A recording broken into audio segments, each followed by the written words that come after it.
नमस्कार, मैं हूं सुरेंद्र जोशी और आप देख रहे हैं हलचल.न्यूज। हमारे खास कार्यक्रम मिलिए मुखिया जी से मैं आपका स्वागत है। कहते हैं कि निस्वार्थ भाव से की गई जनसेवा का लाभ जन्म जन्मांतर तक मिलता है। पंचायत चुनाव में ऐसे कई जनप्रतिनिधि इस बार चुने गए हैं जिन्हें उनके बुजुर्गों द्वारा की गई जनसेवा का लाभ इस बार चुनाव में भी मिला है, या यूं कहें कि उन्हें राजनीति विरासत में मिली है।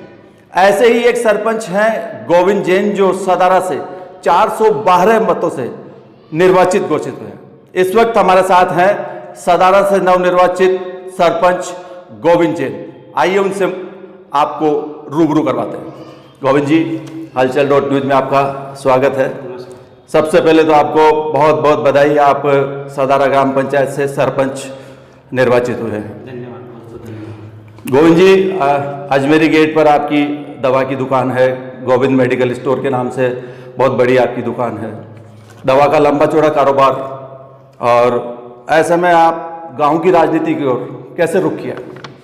गांव की राजनीति सही मायने में देखा जाए तो हमारे खानदान में विरासत में मिली हुई है। हमारे जो बड़े दादाजी हैं जानकी लाल जी, वो वहाँ पे सरपंच रहे हुए हैं, जो सन 70 के आसपास उन्होंने सरपंचाई की हुई है। उसके बाद में हमारे दादाजी मिठन लाल जी, जिन्होंने निब्बा में सरपंचाई की हुई है, और इन्होंने पूरा अपना 5 साल का कार्यकाल किया है, और बहुत लंबे टाइम तक, और इन्होंने ईमानदारी और निष्ठा से और पूरी सेवा, पूरे तन मन धन से उन्होंने पूरे गांव सदारा की पहले सेवा करी। यानी आपके दादा है वो सदारा ग्राम पंचायत से सरपंच रहे, दादा के पिता भी उसमें सरपंच रहे, तो एक तरह से आपका ये मानना है कि उनके द्वारा जो निस्वार्थ भाव से सेवा की गई, जनसेवा की गई, उसका भी लाभ आपको इस चुनाव में मिला है? वही लाभ मिला है, वही उन्हीं की बदौलत है जो मैं आज सरपंच पद पे जीता हूँ, वरना ये संभव नहीं था। कैसा रहा चुनावी मुकाबला, कैसा था? चुनाव मुकाबला टफ था, सामने प्रतिद्वंदी मजबूत पक्ष था, पर हमारे नौजवान कार्यकर्ता, बुजुर्ग महिलाएं, माता बहनें, जिन्होंने पूरी रात जगकर निस्वार्थ भाव से मोर्चा संभाले रखा, एक के कोने पे वो बैठी रही, उनकी बदौलत ही ये सीट निकल गई। कितने उम्मीदवार थे इस पे? 5 उम्मीदवार थे। मुख्य मुकाबला आपका? मेरा मुख्य मुकाबला सत्यनारायण भाट से था। बाकी जैसे देखा जाए तो त्रिकोणीय श्रृंखला हम मान रहे थे, क्योंकि उसमें रामनिवास जी तेली जो पूर्व पहले भी सरपंच रह चुके थे, उनकी भी इमेज थी, पर उनका वोट ग्राफ गिर गया। यानी आपका मुख्य मुकाबला जो है वो सत्यनारायण कार से था, और इस चुनाव में आप 412 मतों से विजयी रहे हैं। अच्छा, जनसंपर्क के दौरान क्या शेड्यूल रहता था आपका, सुबह से शाम तक, रात तक? जनसंपर्क के दौरान हम सुबह जल्दी तैयार होकर लगभग 6:30 बजे के आसपास हम घरों में निकल जाते थे। एक घरों में हम डोर टू डोर करते रहते थे, और लगभग 8 साढ़े 8 बजे तक यही चलता रहता था। एक घर में हमारा मिलना रहता था सभी से, और उसके बाद में किसान लोग खेती भी चले जाते थे, तो उसके बाद 2:30-3 बजे के बाद वापस लौटते थे। फिर भी हम एक खेतों में जाके उनसे हाथ जोड़कर विनती करते थे। हमने ऐसा कोई खेत नहीं छोड़ा जिसमें हम गए नहीं, मतलब चारों तरफ हमने अच्छी बिल्डिंग करी, और बढ़िया सपोर्ट भी मिला हमारा। खेतों में इन दिनों कामकाज चल रहा है, किसान लोग सुबह जल्दी 8 बजे करीब वो घरों से निकल कर चल जाते थे, तो सुबह जल्दी उनसे संपर्क करना, फिर बाद में खेतों तक आप ने जाकर संपर्क किया। किस तरह का जन समर्थन समाज के लोगों का आपको लग रहा था चुनाव आप जीतेंगे शुरुआती दौर में? मेरे को फर्स्ट दिन से यकीन था।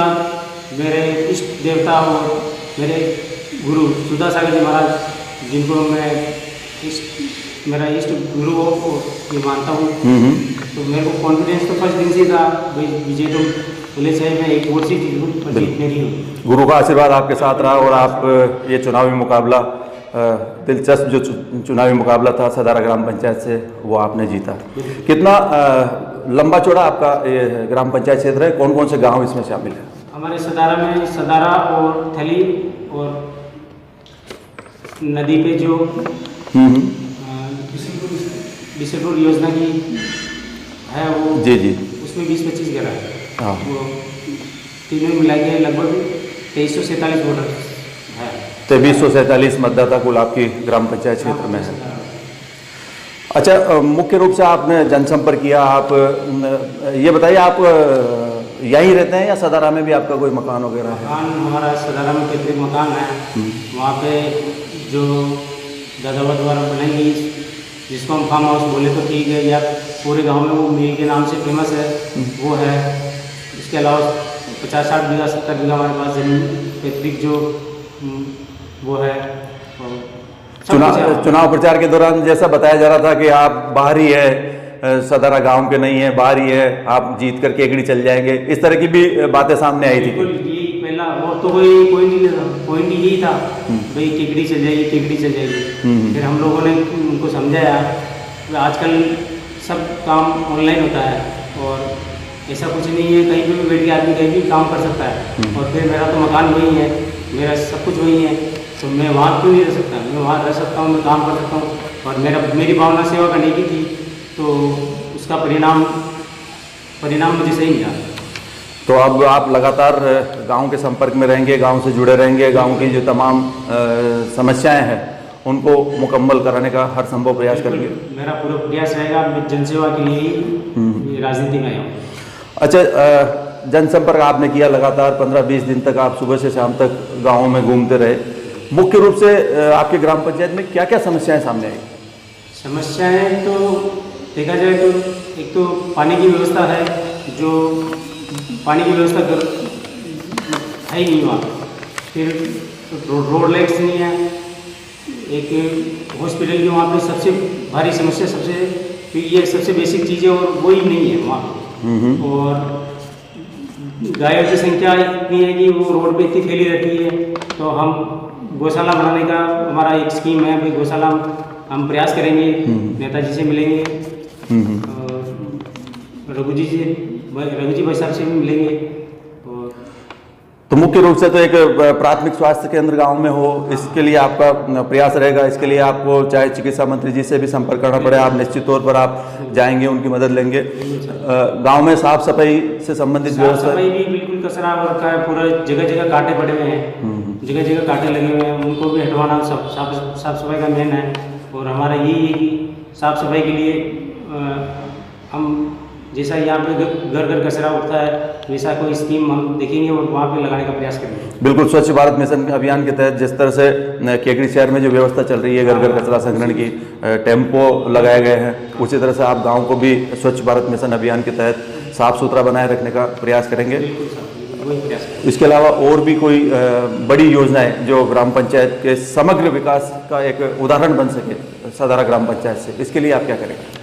एक तो वहाँ पे खेल मैदान है जो विकसित डेवलप कम है, एक तो वो डेवलप हो जाए, जो हमारे युवा जनरेशन की जो बच्चे खेलने कूदने के लिए जाते हैं, उनकी जो प्रतिभा वो वहीं दबी रह जाती है, तो वो भी बाहर आए, ऐसी हमारी सोच है। और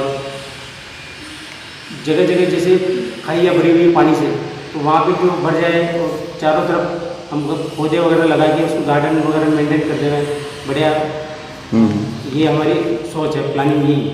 और जन जन की जो योजनाएं जो सरकार के द्वारा लागू हो रखी है वो पहले कभी पहुंची नहीं है। पूरी जनता सदारा की दुखी है और हमारा सदारा बहुत पिछड़ा है, बहुत पिछड़ा, 15 सालों से बहुत पिछड़ा है हमारा सदारा।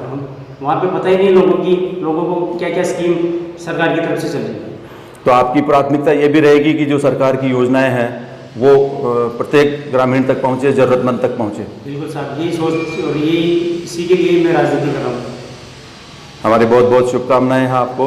आप सरपंच निर्वाचित हुए हैं, निश्चित तौर पर ग्राम विकास की भूमिका में आप युवा हैं, शिक्षित हैं और योग्य हैं, तो निश्चित तौर पर पूरी ग्राम पंचायत को आपके सेवाओं का लाभ मिलेगा और जो मूलभूत समस्याएं ग्राम पंचायत की है वे दूर होंगी। हमारी एक बार पुनः आपसे बहुत बहुत शुभकामनाएं। बहुत बहुत धन्यवाद। और मैं मेरे सदारा की पूरे सदारा की जनता को हाथ जोड़कर नमन करता हूँ, जिन्होंने मेरे ऊपर पूरा विश्वास कर मुझे जिताया है। मैं भी उनको विश्वास दिलाता हूँ कि उनकी पूरी सेवा मैं मेरे पूरे तन मन और धन से करूँगा। धन्यवाद। तो ये थे सदारा के नवनिर्वाचित सरपंच गोविंद जैन, जिन्होंने अपनी तमाम योजनाओं को बताया, चाहे घर घर कचरा संग्रहण की योजना हो, गांव में साफ सफाई की योजना हो, चाहे खेल मैदान के विकास की योजना हो, चाहे गांव में प्राथमिक स्वास्थ्य केंद्र की स्थापना हो। निश्चित तौर पर जब आप अपनी समस्याओं को लेकर इलाके के विधायक और चिकित्सा मंत्री डॉक्टर रघु शर्मा के पास जाएंगे तो निश्चित तौर पर जो गांव की प्राथमिक मूलभूत सुविधाएं हैं वो गांव तक मिलेगी, आपके प्रयास मुकम्मल होंगे। और आपने सबसे महत्वपूर्ण बात जो ये बताइए कि सरकारी योजनाओं को वो जन जन तक पहुंचाने का प्रयास करेंगे। अब तक जो लोग वंचित थे उनको सरकारी योजनाओं का लाभ मिले। निश्चित तौर पर आपके प्रयास मुकम्मल हो और सदारा ग्राम पंचायत निरंतर विकास की ओर आगे बढ़ती रहे। हम हमारे इस सफर में और भी सरपंचों से आपकी मुलाकात कराएंगे। आप देखते रहिए हलचल.न्यूज और हमारा खास कार्यक्रम मिलिए मुखिया जी से।